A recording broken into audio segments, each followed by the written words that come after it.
नमस्कार, भारत लाइव देख रहे हैं आप।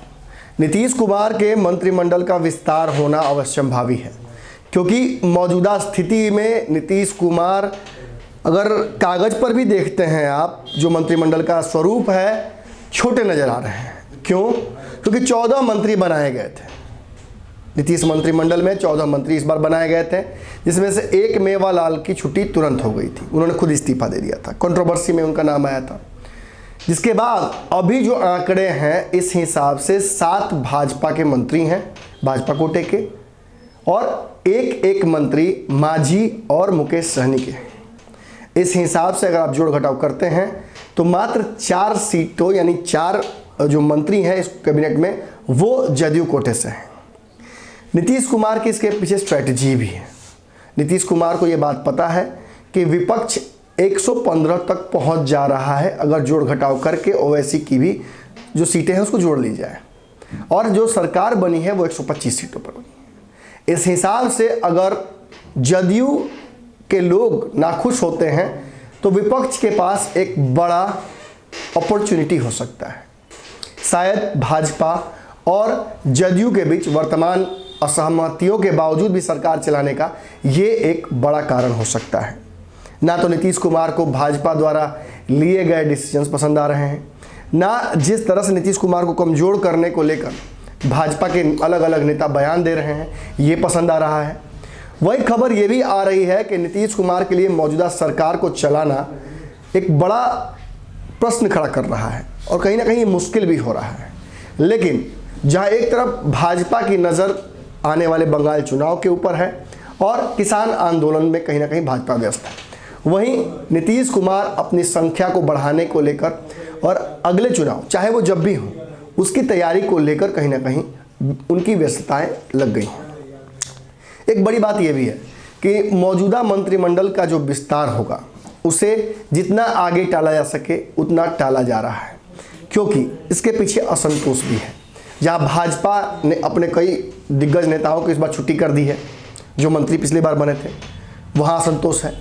वहीं नीतीश कुमार को भी पता है कि अगर वो मंत्रिमंडल जो आंकड़े हैं विधायकों के, उसके हिसाब से जितनी सीटें हो रही हैं उसमें भी उन्हें कम ही कहीं ना कहीं मिलेगा जो मंत्रिमंडल का बर्थ है, क्योंकि भाजपा बड़ी पार्टी है। ऐसे में जदयू में एक बड़ी टूट हो सकती है। कई लोग जो सेंटिंग में बैठे हुए इंतजार में कि उन्हें मंत्री बनाया जाएगा, वो भी छटक सकते हैं।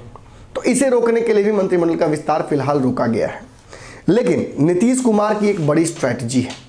नीतीश जानते हैं कि चिराग पासवान अगर इस एनडीए का हिस्सा रहेंगे तो ये उनके लिए एक बड़ी हार भी होगी। बताया जा रहा है कि मौजूदा स्थिति में नीतीश कुमार अपनी ताकत को बढ़ाने के लिए लवकुश समीकरण को तो साध ही रहे हैं, साथ ही साथ अपने कई पुराने सहयोगियों को भी अपने साथ वापस लेने में उन्हें कोई ऐतराज़ नहीं है। कल तक जिन लोगों का नाम उनके सामने लेने पर नीतीश कुमार भड़क जाते थे, अब उन लोगों को खुद ही फ़ोन करके बुलाकर उनसे मीटिंग कर रहे हैं। इस लिस्ट में बड़ा नाम है, नरेंद्र सिंह से लेकर आप अगर आगे बढ़िएगा तो अरुण कुमार और फिर खुद उपेंद्र कुशवाहा। इनकी लगातार मुलाकातों का सिलसिला, और फिर कहा जा रहा है कि नागमणि कुशवाहा भी इसमें शामिल हो सकते हैं। तो ये लिस्ट बड़ी है, और नीतीश कुमार का इन सब से मिलने के पीछे जो कारण है मैंने पंचनामा के दौरान आपको बता दिया था। वो आने वाले चुनाव को लेकर अपनी संख्या बढ़ाने में लगे हुए हैं। संख्या सदन के अंदर नहीं, बल्कि जातिगत आंकड़े को साधकर अपना जो वोट परसेंटेज है उसे बढ़ा रहे हैं, क्योंकि उन्हें पता है कि इस चुनाव में जिस तरह से हुआ है, बिहार के सारे दलों ने लगभग, चाहे वो भाजपा और लोजपा और राजद क्यों ना हो, सभी ने नीतीश के खिलाफ ही चुनाव लड़ा है। इसीलिए नीतीश कुमार को 28 सीटों का नुकसान हुआ है। अब यहाँ एक बड़ी बात आ रही है सामने, जहाँ एक तरफ चिराग पासवान को लेकर ये बात स्पष्ट की जा रही है कि उन्हें एनडीए में नहीं रखा जाएगा, वहीं भाजपा के कई नेताओं ने ये बात खुले तौर पर कह दी, चाहे जीवेश मिश्रा हो या कोई, उन्होंने कह दिया है कि चिराग पासवान हिस्सा रहेंगे ही। जो गलतियां उन्होंने की थी उसको लेकर उन्हें माफ़ किया जा सकता है। लेकिन क्या नीतीश कुमार का इतना बड़ा दिल है कि वो माफ़ कर दें? नीतीश कुमार के बारे में बताया जाता है कि लोगों की गलतियों का वो सज़ा बहुत बड़ा देते हैं वक्त आने पर। शायद नीतीश कुमार भी इसी इंतज़ार में लगे हुए हैं। जो भी होगा बहुत माइन्यूटली आपको समझाया जा सकता है। आने वाले नीतीश मंत्रिमंडल के विस्तार में अगर आप जदयू के किसी भी व्यक्ति को देखते हैं तो समझ लीजिएगा कि एनडीए से बाहर नहीं किया जाता है चिराग पासवान को। और यदि किसी को नहीं रखा जाएगा, तो आप ये मान सकते हैं कि नीतीश कुमार की बातों को मानते हुए और नीतीश कुमार की चल गई और चिराग पासवान को बाहर कर दिया गया। वैसे भी नीतीश कुमार फिलहाल मौजूदा स्थिति में चाहे जीतन राम मांझी हों या उपेंद्र कुशवाहा, इन्हें एनडीए में लाने को लेकर काफ़ी एडमेंट है और ये मानकर चल रहे हैं कि अगर इन्हें हम लेकर आएंगे तो ये चिराग पासवान के रिप्लेसमेंट के तौर पर भाजपा को भी दिखेंगे और भाजपा जो वोट परसेंटेज चिराग पासवान का 5% देख रही है, उसके कंपनसेट करने के लिए ये 4.5% जो कुशवाहा आबादी है वो सीधे तौर पर रिप्लेसमेंट के तौर पर आ सकती है। अब यहाँ से नीतीश कुमार भाजपा के शीर्ष नेतृत्व को यही मनाने में लगे हुए हैं कि ये जो 4.5% की आबादी है कुशवाहा की, अगर ये हमारे साथ हो जाए तो ये आने वाले वक्त में हमें फ़ायदा पहुंचा सकती है। लेकिन भाजपा इतनी कमज़ोर भी नहीं है कि वो इस चाल को समझ नहीं पाए। भाजपा अच्छे से जानती है कि चिराग पासवान साथ में नहीं भी हैं तो उनका जो वोट परसेंटेज है वो भाजपा को फ़ायदा ही पहुंचाएगा, जैसे कि नीतीश कुमार को कमजोर करके इस बार पहुंचाया गया है। और वो अच्छे से जानते हैं कि अगर उपेंद्र कुशवाहा आते हैं नीतीश कुमार के माध्यम से तो जीतन राम मांझी की तरह ही उनका जो वोट प्रतिशत है या उनकी जो वफादारी है वो नीतीश कुमार के तरफ ही होगी। यानी आप सीधे तौर पर ये बात समझ सकते हैं कि अगर एनडीए में उपेंद्र कुशवाहा की एंट्री होती है तो सीधे तौर पर चिराग पासवान के एग्जिट का भी रास्ता खुल सकता है। लेकिन इन संभावनाओं पर बहुत चर्चाएं अभी बाकी हैं।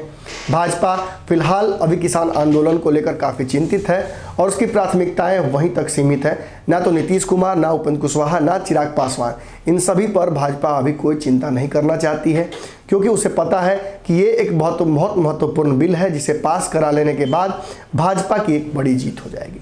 अगली खबर में फिर आपसे मुलाकात करेंगे। फिलहाल इस खबर में इतना ही। लगातार आपका सहयोग हमें प्राप्त हो रहा है। फेसबुक पर अगर आप इस वीडियो को देख रहे हैं तो इसे शेयर कीजिए।